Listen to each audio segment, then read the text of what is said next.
I adjusted my tie for the third time, staring at my reflection in our bedroom mirror. 3 years. 3 years with Melissa, and tonight we were celebrating our engagement with everyone who mattered. "You look handsome," Melissa said from behind me, slipping into that emerald dress, the one that made her eyes shine like jewels. "You look beautiful," I replied, meaning every word. She smiled, kissing my cheek. "I can't believe this is really happening. Us, married." "Believe it," I said, pulling her close. "This is just the beginning." My phone buzzed. Jake's name lit up the screen. "Hey, brother, I'm at your place setting up the bar. You better get here soon before I drink all your whiskey." I laughed. "Save some for me. We're leaving now." Jake. My best friend since we were 8 years old. The guy who knew every embarrassing story, every dream I'd ever had. He'd helped me pick out Melissa's engagement ring 2 months ago, spent hours at the jewelry store helping me choose the perfect diamond. "Jake's already there?" Melissa asked, grabbing her purse. "Yeah, he's handling the music and drinks. Sarah's probably bossing him around with the decorations." Melissa laughed. "Your sister does love her details." We drove to our apartment where the party was being held. As we walked in, I felt this overwhelming sense of gratitude.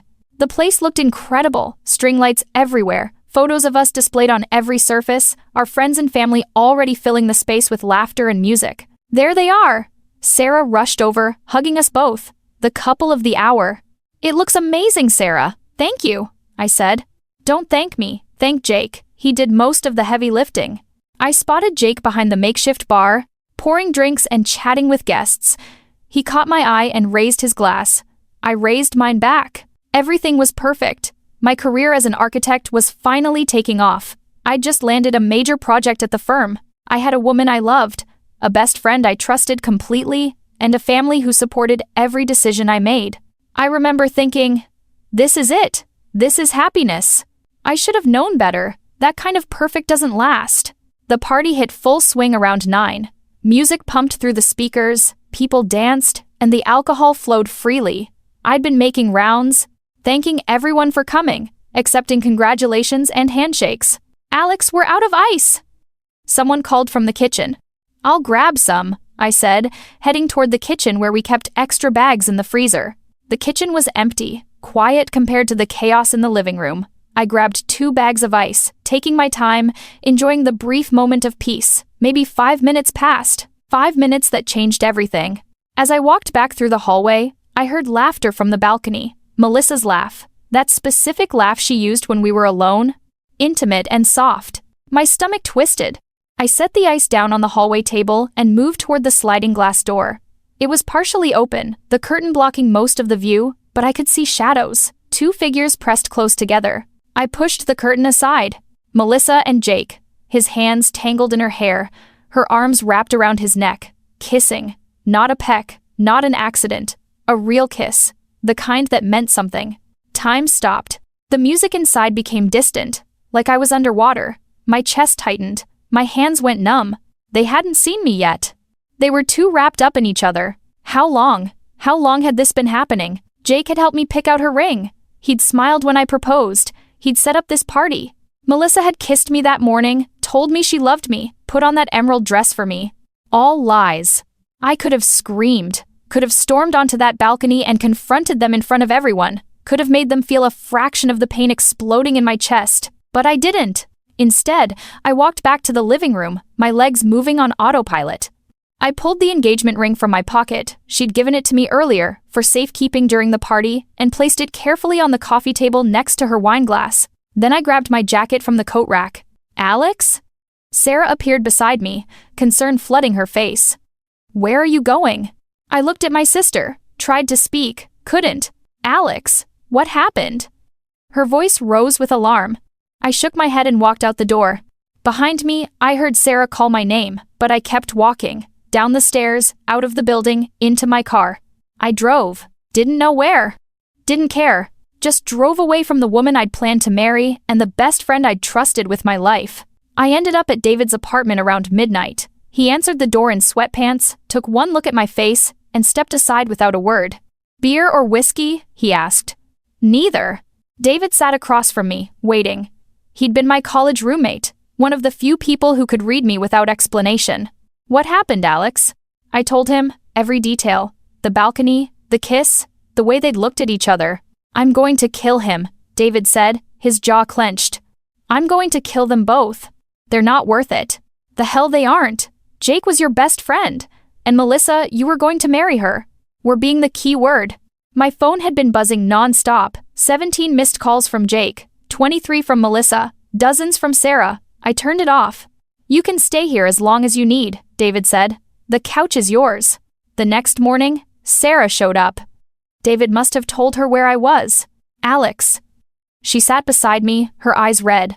"I'm so sorry. What happened after I left?" Sarah sighed. "Melissa came inside about 10 minutes later, looking for you. She saw the ring on the table and went pale.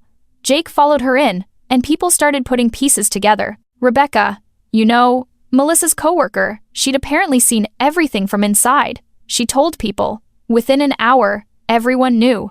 What did Melissa say? That it was a misunderstanding, that Jake kissed her and she pushed him away. But Alex, people saw them. Nobody believed her. My phone, now back on, buzzed with a text from Jake. "Alex, please, let me explain. It's not what you think. Call me. Please." I deleted it. Another from Melissa. "I love you. Only you. Please come home so we can talk. I made a mistake. Please, Alex." 3 days passed before I finally went back to our apartment to pack my things. Melissa was waiting. "Alex, thank God. I'm here to get my stuff, that's all. Please, just listen. It was one stupid drunk mistake. I love you. We can fix this." I stopped packing, turned to face her. "How long, Melissa?" She froze. "What? How long? Alex, don't lie to me, please, just give me that much." Tears streamed down her face. 3 months. 3 months. A quarter of a year. While I'd been planning our future, picking out flowers and venues, she'd been sleeping with my best friend. "I chose you, Alex. I wanted to marry you." "You chose me?" I laughed bitterly. "You kissed him at our engagement party. You made your choice crystal clear. I found a small apartment across town. 1 bedroom, barely furnished, but it was mine. Sarah and David helped me move what little I'd taken from the old place. I couldn't stomach bringing much too many memories attached to everything. At work, my boss, Mr. Harrison, pulled me aside. "You seem distracted, Alex. Everything all right?" I gave him the abbreviated version. He listened, nodded slowly.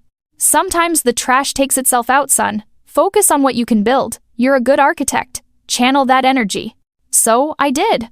I buried myself in projects, stayed late every night, volunteered for weekend work, anything to avoid thinking about Melissa and Jake.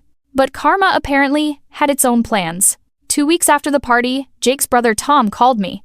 "Alex, I heard what happened. I'm calling to apologize for my idiot brother." "It's not your fault, Tom." "He threw away 20 years of friendship for what? A girl who was engaged to his best friend?" I told him he's a moron. "How is he?" "Miserable. Lost his job." That caught my attention. "What?" "His boss found out about the party. Apparently, the boss's daughter was there. Saw everything. Told her dad. He fired Jake. Said he couldn't trust someone with that kind of character." I felt a strange mix of satisfaction and guilt. A few days later, Rebecca, Melissa's coworker, messaged me on LinkedIn. "Alex, I wanted to apologize for not saying something sooner. I suspected something was going on before the party. I should have told you. I'm sorry." "It's not your fault," I replied. "I thought you should know. Melissa got demoted at work. The story spread. Management said they couldn't have her representing the company anymore." Another message followed, and her mom, Patricia, canceled the bridal shower. "She's not speaking to Melissa. She always liked you. Said you were too good for her daughter." Patricia. Melissa's mom had treated me like family, called me her future son-in-law. Learning she'd cut Melissa off felt bittersweet. Around that time, a new colleague named Elena started joining me during coffee breaks. "You always look so serious," she said one afternoon. "Just focused on work. Is that what we're calling it?" She smiled gently. "Whatever you're going through, you don't have to do it alone." I wasn't ready to open up, but her presence was comforting in a way I hadn't expected. 6 weeks after the engagement party, someone knocked on my apartment door. I opened it to find Jake standing there, looking like hell. Dark circles under his eyes. Unshaven. Thin. Broken. "Alex, please. I need to talk to you." Every instinct told me to slam the door, but I stepped aside. We stood in my living room, the silence heavy. "I'm sorry. Jake said finally. I'm so sorry. I ruined everything. Your relationship, our friendship, my life, everything. Why? I was jealous. You had everything, great job, beautiful girlfriend, your life together. I was stuck going nowhere. When Melissa started complaining about wedding stress, I listened. And then it just happened. Stop. I held up my hand. Don't blame circumstances. You made choices. Multiple choices. You were my best friend. You helped me pick out her ring. I know, God, I know. I was selfish and stupid. You're only here because your life fell apart, I said coldly. If things were still good, you'd still be with her, wouldn't you? He couldn't meet my eyes. I lost everything, Alex. My job, my apartment. My girlfriend left me when she found out. My family's ashamed. I have nothing. And you think I care? You destroyed my life. And now you want sympathy because karma caught up with you? We were brothers, man. 20 years. That has to count for something. I thought about those 20 years. Little League, high school, college, all those memories now tainted. It did count, I said quietly. Past tense. You killed it. Alex, you need to leave, now. Jake stood there, tears streaming down his face, then walked to the door. Before leaving, he turned. For what it's worth, she played me too. Told me she'd leave you, that she loved me. After you walked out, she panicked, threw me under the bus. Said I forced myself on her. I felt nothing. No satisfaction, no anger, just emptiness. Goodbye, Jake. 2 months later, Sarah showed me Melissa's Instagram. I thought you should see this, she said hesitantly. Melissa's feed had changed dramatically. Gone were the polished photos and confident captions. Now it was defensive posts and desperate attempts at normalcy. One post read, "People make mistakes. If you've never messed up, congratulations on being perfect. The rest of us are human." The comments were brutal. Maybe don't cheat on your fiancé at your own engagement party? Some mistakes destroy lives. Own it. You made your bed. Lie in it. Sarah filled me in on what she'd heard through mutual friends. Patricia, Melissa's mother, had completely cut her off. The bridal shower cancellation had been particularly harsh. Patricia personally called every guest to explain the wedding was off due to Melissa's poor choices. She's really struggling, Sarah said. Lost most of her friends. The demotion hit her hard. She made her choices. I know. I just thought you should know she's paying for them. Through Rebecca's updates, I learned Melissa had tried dating Jake briefly after I left. It lasted 3 weeks before they both realized they'd destroyed everything for nothing. They didn't actually love each other, just the thrill of the forbidden. Jake moved back to his hometown. Melissa stayed but became increasingly isolated. She tried reaching out through David, Sarah mentioned, begged him to convince you to meet with her. What did David say? That you'd moved on. Have you? Sarah asked. I paused. I'm working on it.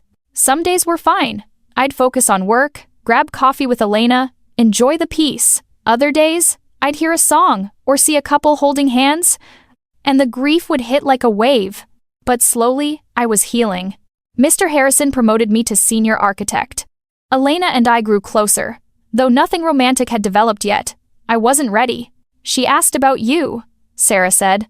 Melissa, I ran into her at the store, wanted to know if you were happy. What did you tell her?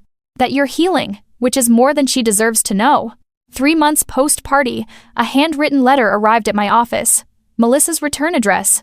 I almost threw it away but opened it instead.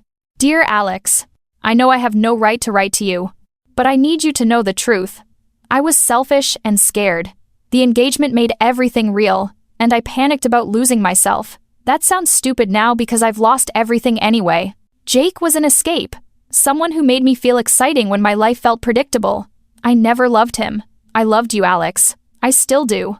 But I didn't respect you or us, and that's unforgivable. I've lost my career momentum, my friends, my family's respect, and most importantly, you. Jake and I lasted 3 weeks before admitting we'd made a terrible mistake. We hurt you for nothing. You were loyal, kind, hardworking. You loved me completely. You planned a future with me. And I threw it away for what? A thrill? I'm not asking for another chance. I know that's gone. I'm writing because what happened wasn't about you not being enough. You were always enough. The problem was me, my character, my choices, my flaws. Please don't let what I did make you doubt yourself or struggle to trust others. You have so much to offer. I hope you find someone who deserves you. I'm devastated, ashamed, heartbroken, but those are consequences of my own actions. You walked away with dignity while I destroyed everything. That says everything about who we are. I hope you're happy. I hope you found peace. I'm truly sorry. Melissa. I read it 3 times. She'd finally taken accountability, but it didn't change anything. I folded the letter, put it in my desk drawer, and went back to work. That afternoon, Elena and I met for coffee. You seem different today, she observed. Lighter. I told her about the letter. How do you feel? She asked. Relieved. Like I can finally close that chapter. Are you going to respond? No. There's nothing to say. She apologized. I accept that. But we're done. Responding would just reopen wounds. That's mature. Or maybe I'm just tired of being angry. We talked about other things. Her new project. Sarah's job. A concert David wanted us to attend. Normal things that didn't revolve around betrayal. That evening, Sarah called. Patricia reached out to me. Melissa's mom? Why? She wanted me to tell you she's sorry for Melissa's behavior. She said she always thought you were too good for her daughter. And that if you ever need a reference for what a good man looks like, she'd provide one. I laughed. That's weirdly sweet. She's embarrassed. She raised Melissa to be better. It's not her fault. Over the following weeks, something shifted inside me. The constant weight on my chest was lifting. I could think about Melissa without feeling devastated. I could drive past our old apartment without shaking. Mr. Harrison pulled me aside one day. I see you coming back to yourself, Alex. That's good. Hold on to it. Thank you, sir. I'm trying. Elena invited me to her art gallery opening. I went to be supportive, but found myself genuinely enjoying the evening. She introduced me to her friends, and I realized I was actually present, not dwelling on the past. Thank you for coming, Elena said later. This meant a lot. Thank you for inviting me. I needed this. She smiled. Healing doesn't happen overnight, but it does happen. She was right. I wasn't completely healed. Some wounds take years, but I was better, stronger. The person Melissa betrayed was trusting and naive. The person I was becoming was wiser but not cynical. I'd learned that love requires trust, and trust must be earned. I'd learned that walking away with dignity is more powerful than revenge. I'd learned that I deserved better. 6 months after the engagement party, I ran into Melissa at a downtown coffee shop. We both froze. She looked different. Thinner, less polished, like life had worn her down. Hi, she said quietly. Hi. The barista called my name. I grabbed my coffee. Melissa touched my arm. Can we talk? Just 5 minutes? I should have said no, but curiosity won.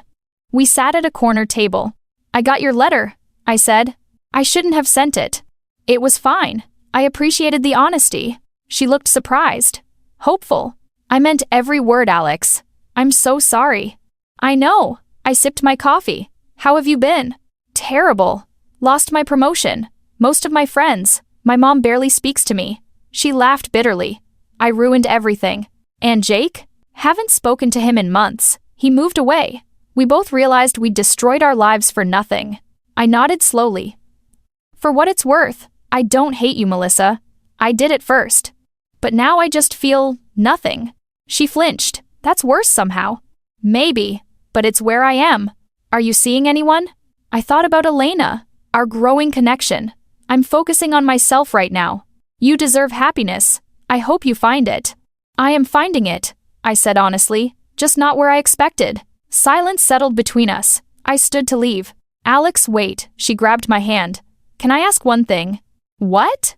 When you think about us, about those 3 years before I ruined everything, did you love me? Really love me?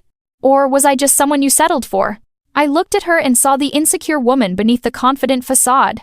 I loved you completely, I said honestly. That's why it hurt so much. You weren't someone I settled for. You were someone I chose every single day, until you chose someone else. I walked out and didn't look back. This time, it felt final. 1 year after the engagement party, I stood in my new apartment, bigger, better, with floor-to-ceiling windows overlooking the city. I designed parts of it myself, a perk of my promotion to lead architect. Sarah hung artwork while David assembled furniture. This shelf is impossible, David muttered. You design buildings, and I'm stuck with IKEA instructions? I laughed. That's why I keep you around. Elena arrived with takeout and wine. We'd been dating 3 months slowly, carefully, genuinely. She understood I needed time to trust again. Your place looks amazing, she said. You can see yourself in every detail. Is that a compliment? Absolutely, it's authentically you. Later, after everyone left, I stood by the window looking at city lights. My phone buzzed. Unknown number. I opened it. Hey man, I'm in AA now, working the steps. Part of that is making amends. I don't expect forgiveness, but I need you to know I'm genuinely sorry. You were my best friend, and I betrayed you. That's on me. I hope you're doing well, you deserved better. Jake? I stared at the message for a long time, then typed, I appreciate the apology. I hope you find peace. Goodbye, Jake. I deleted his number. Blocked it. Not from anger, but from closure. That chapter was done. I thought about how far I'd come. The devastated man who walked out of that party was broken, betrayed, lost. The man standing here now was stronger, wiser, more careful with his heart, but not closed off. I'd learned that betrayal says everything about the betrayer, and nothing about the betrayed. I'd learned that walking away with dignity is the most powerful form of revenge. I'd learned that healing doesn't happen overnight, but it does happen. Elena's laugh echoed from the kitchen. I smiled. The future was uncertain, but I was okay with that. I wasn't defined by what Melissa and Jake did to me. I was defined by how I rose above it. And that made all the difference. The end.